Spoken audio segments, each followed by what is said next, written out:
এই 10ই মুহররমে আল্লাহ পাক রব্বুল আলামিন আসমান জমিন পাহাড় পর্বত সব কিছু সৃষ্টি করেছেন। শুধু তাই নয়, এই 10ই মুহররমে আল্লাহ পাক রব্বুল আলামিন হযরত আদম আলাইহিস সালাতু ওয়াস সালামকে সৃষ্টি করেছেন। শুধু এখানেই শেষ নয়, এই 10ই মুহররমে হযরত আদম আলাইহিস সালাতু ওয়াস সালামকে আল্লাহ পাক রব্বুল আলামিন জান্নাতে প্রবেশ করিয়েছেন।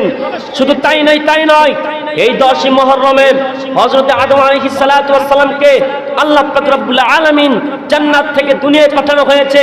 শুধু তাই নয়, এই 10ই মুহররমে আল্লাহ পাক রব্বুল আলামিন হযরত আদম আলাইহিস সালাতু ওয়াস সালাম এবং মা হাওয়া আলাইহিস সালাতু ওয়াস সালামকে দুনিয়ার মধ্যে সাক্ষাৎ লাভ করেছিলেন। আল্লাহু আকবার বলবেন না?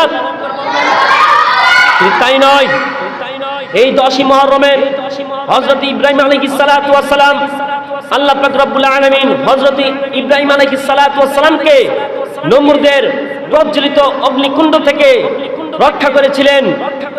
শুধু তাই নয়, এই 10ই মুহররমে হযরত ইদ্রিস আলাইহিস সালাতু ওয়াস সালামকে আল্লাহ পাক রব্বুল আলামিন আসমানে উঠাইছিলেন, আসমানে উত্তোলন করেছিলেন।